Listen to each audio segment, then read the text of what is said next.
Quelque temps après, nous sommes retournés chez mes parents. Le soir, nous avons mangé ensemble sur la terrasse de leur maison. Quand on se voit, je demande souvent à ma mère de me parler patois. Ça me rappelle mes grands-parents. J'aime bien. Ce soir-là, je lui ai demandé comment dit-on le mot paysage. Elle m'a répondu que ce mot n'existe pas en patois. Mes parents nous ont expliqué qu'il y a une notion de représentation dans ce mot qui n'a aucun sens pour des gens ruraux qui travaillaient la terre dans les générations passées. Ils n'avaient pas le temps de regarder le paysage. Et ils finissaient par « c'est un truc d'artiste de regarder le paysage ». Sur le retour, Vincent me demandait pourquoi j'avais posé cette question. Depuis cette terrasse, on voit un panorama du village, c'est-à-dire la campagne de toute mon enfance.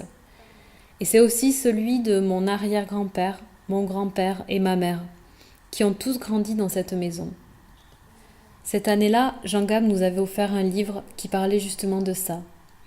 Sur la dernière page, on peut y lire « Nous avons tous grandi au sein de paysages particuliers. Ils nous étaient tellement familiers que nous ne les considérons presque pas comme des paysages, pas comme ceux dont on peut dire qu'on les apprécie.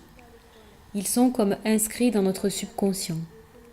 On finit peut-être toujours par rendre ces paysages abstraits, par les réduire à une forme simple.